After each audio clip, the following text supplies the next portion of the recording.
Hello. Today we'll talk about how to add prompts to a dashboard. So while creating a dashboard, it's important that we filter it based on certain prompts per page so that all the data that we are viewing on a page is relatable. Filter out all the analyses and all the data on the dashboard page based on the dashboard prompt. How do we add the dashboard prompt? There are two ways to add the dashboard prompt.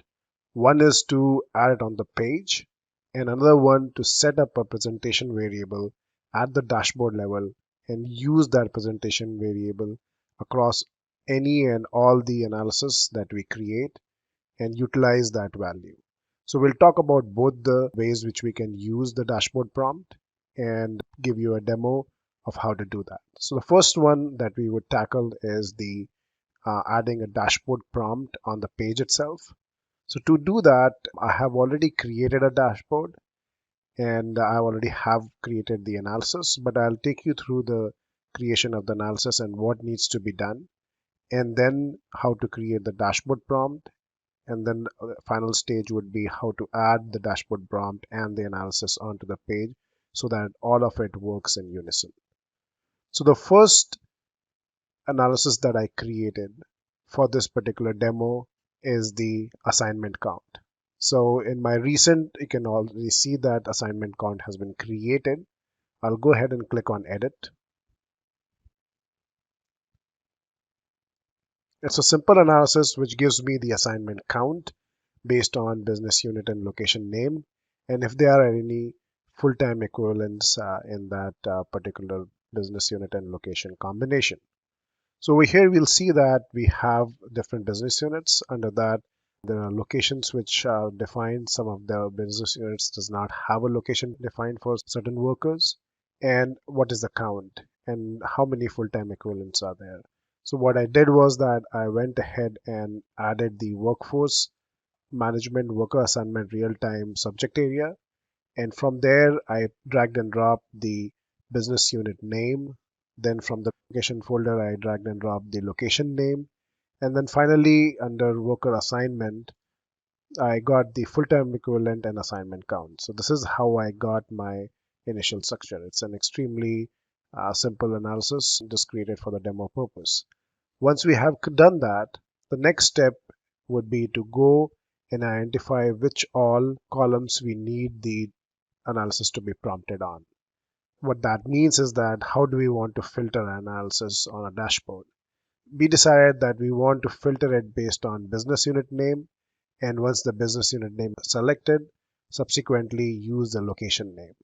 So to do that, what we need to do in analysis is to go ahead and click on the settings icon in the criteria tab and then click on filter. Once we click on filter, what we need to do is that under operator, we need to click on is prompted and click OK.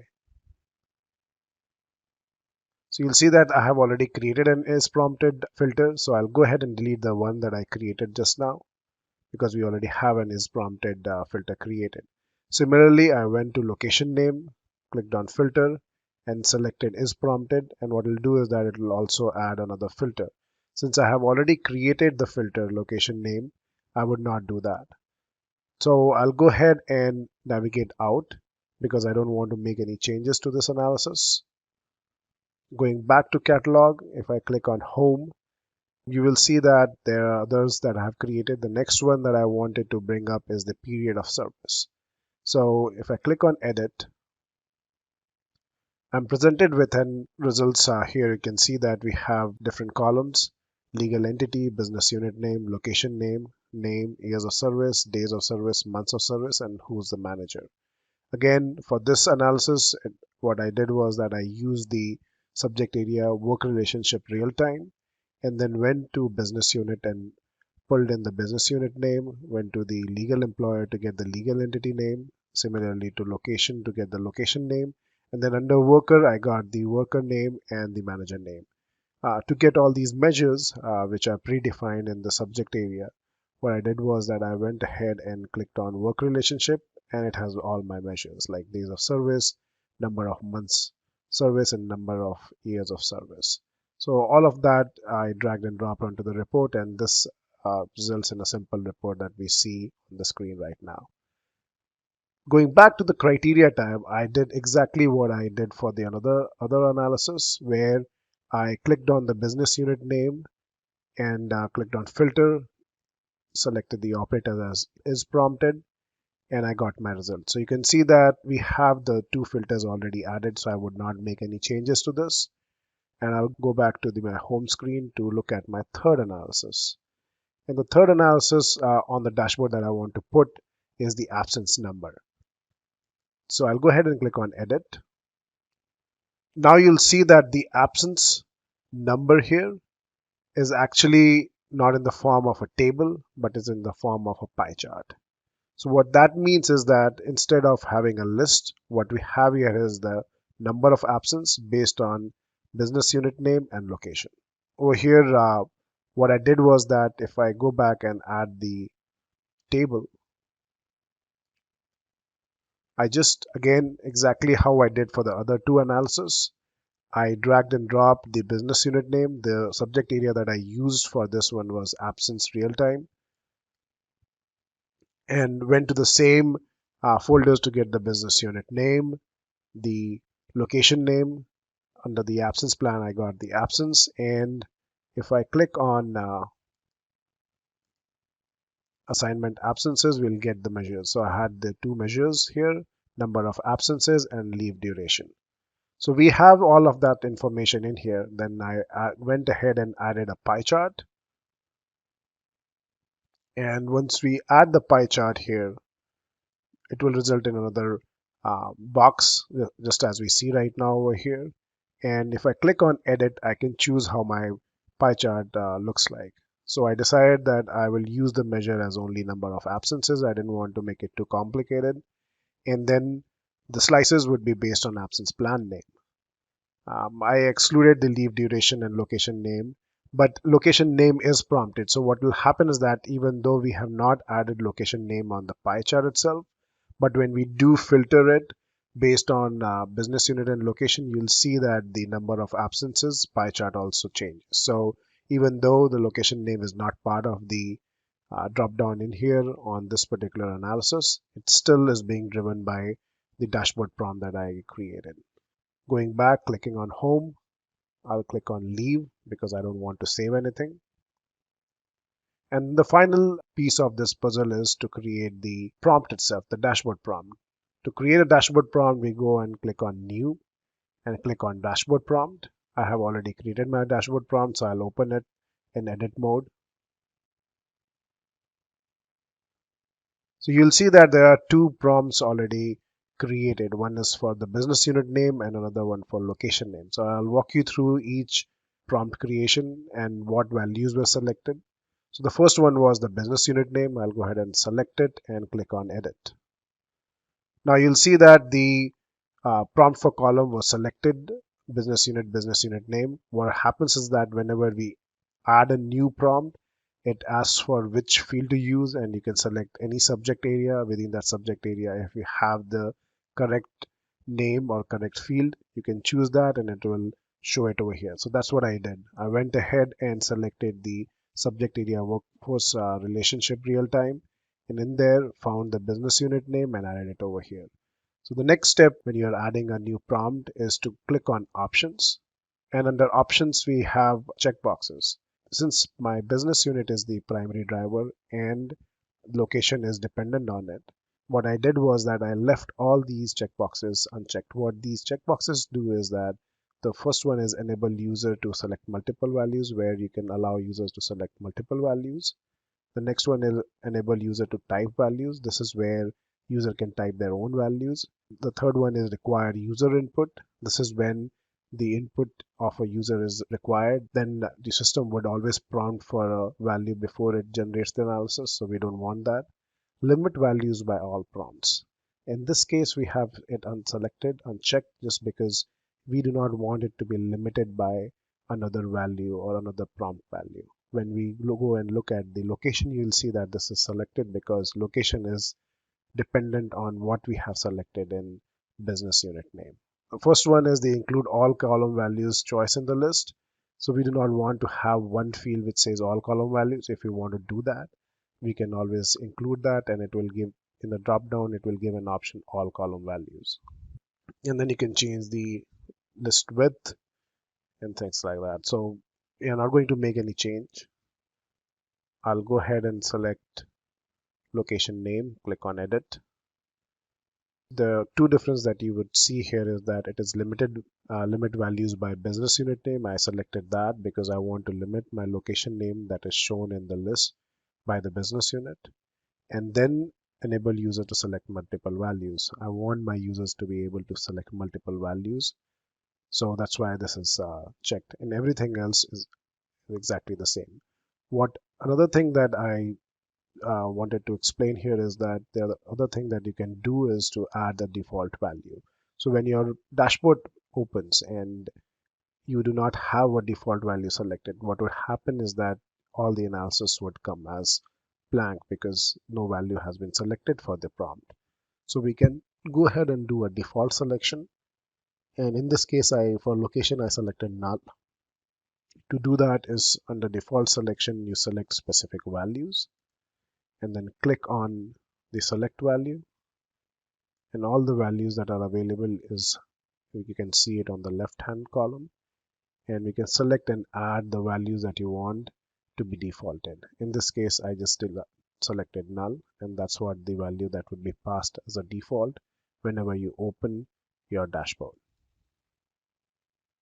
So I'm not going to make any changes. Similarly, for business unit name, I had defaulted the value to Oracle Fusion COE. You could choose multiple values here, or just one value, that just the way that I did it over here. That does not make a difference. Based on whatever value you have selected, it will choose a default and show it whenever we open the dashboard. So once this is done, I'll go ahead and click on home. Now the last place is where we create the dashboard. That's where everything, all of it comes together.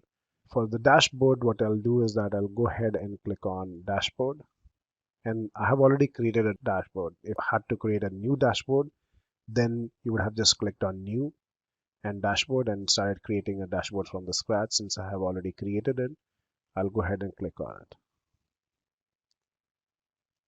So you'll see that we have the values already selected based on the default values that I selected for the prompt. We see the two prompts, business unit name, location name. Then we have the apply and reset button. And over here, we do not see any result because based on these combination of business unit and location name, none of my analysis is returning any results. To see any result, what I would do is I'll go ahead and click on location name because I know for a fact that Oracle Fusion COE business unit has some values for this analysis. And I see that there are other location names in here. So I'll go ahead and click on all of these three and click on apply. As soon as I hit on apply, you will see that the analysis has resulted some values. We have the counts for the three different locations. We have the number of years of service, days of service, and months of service for people in these locations and business unit combination. And under the absence, we see that we have the total number of absences based on the absence plan. If you remember when I was talking about the absence number analysis, that we do not have the location included in the pie chart that we created. But even though it is not there, if I remove one of the location or two locations and click on apply, you'll see that the pie graph also has changed based on whatever location we chose. So this is the one way of adding prompts on a dashboard. There's another way where we could add a prompt on a dashboard, and I'll do a demo on that one now.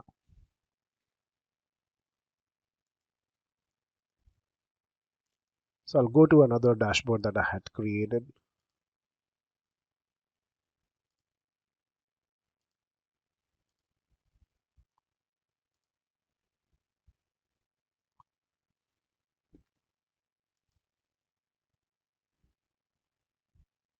So this is another dashboard that was created for demo purpose, and you will see that at the top we have these performance styles, and we see that the head count is based on exactly from 1 year prior to today's date. How are we passing that information to an analysis on a dashboard? So to do that, there are two steps that we need to perform. The first step is to obviously create the dashboard prompt. And then the next step is to use the session variable or the presentation variable that has been created by the dashboard prompt in the analysis itself. And finally, under the dashboard properties, we'll link both of them. So I'll first start talking about the dashboard prompt. Then we'll talk about what modifications we make to the analysis. And then lastly, how we associate the dashboard prompt with the analysis on a dashboard. So I'll go ahead and click on catalog. And under the folder that I have created, I'll go ahead and click on the dashboard prompt and click on edit. Now we'll see that we have created one prompt label date 1 year ago, and the type is variable. So to see what was done to create this variable, I'll go ahead and select that value and click on edit. So the prompt for is for the presentation variable. I added the previous year date as the variable name, put in a label. User input is text field, and under the default selection, I chose SQL results. Remember, for the first example, we chose specific values, but in here we selected SQL results and just calculated the 1 year prior to current date using the dual function to get that value. Once we have that value, what you'll see is that we can see a preview of it. It shows that the date 1 year ago is 3/27/2016. This way we can verify whether our SQL is working correctly or not. It looks like our SQL is working correctly. So I'll go ahead and click on catalog and look at the analysis now. Analysis that we created was the tile terminations last year. The tile headcount last year. We'll go ahead and click on edit. So over here you'll see that it shows us the display error. It's only because the variable that we created and associated with this analysis is actually not available when I try to view this analysis independently, because it's looking for a variable which is not available. How did we add that variable in the first place? So the first thing what we did was that we selected the headcount, just a simple analysis. Under results, we chose the option as the performance style. Then under advanced, at the bottom, if you see, we added a prefix set variable param effective date and use the previous year date presentation variable that we had created as part of the dashboard prompt. Now the system is looking for this variable and it does not know what this variable stands for, and that's why we are getting a SQL error. But once we do the association at the dashboard level, and as we just saw on the dashboard, it was showing us some value. It's only because we have done that association and the analysis knows where to find this variable.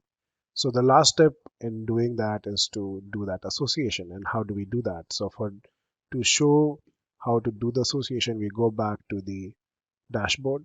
So I'll click on catalog again, click on edit, and under properties, we click on dashboard properties. Once we click on dashboard properties, we have a lot of options here. The one option which we want to look at is the filters and variables. So we go ahead and click on edit and see that the dashboard prompt that I had created date 1 year ago was added. So this way, whatever variable that holds any information based on the dashboard prompt is available to all the analysis on this dashboard.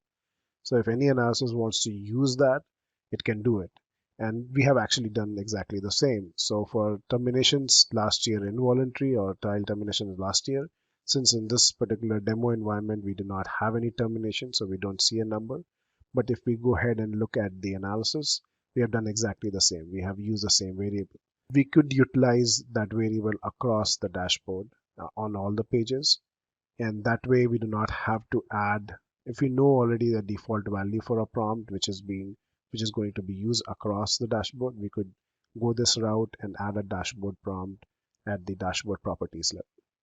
We spoke about adding dashboard prompts in two ways. The first one is to add it on the page itself. The second one was to add it on as the dashboard property level and utilize it across the dashboard.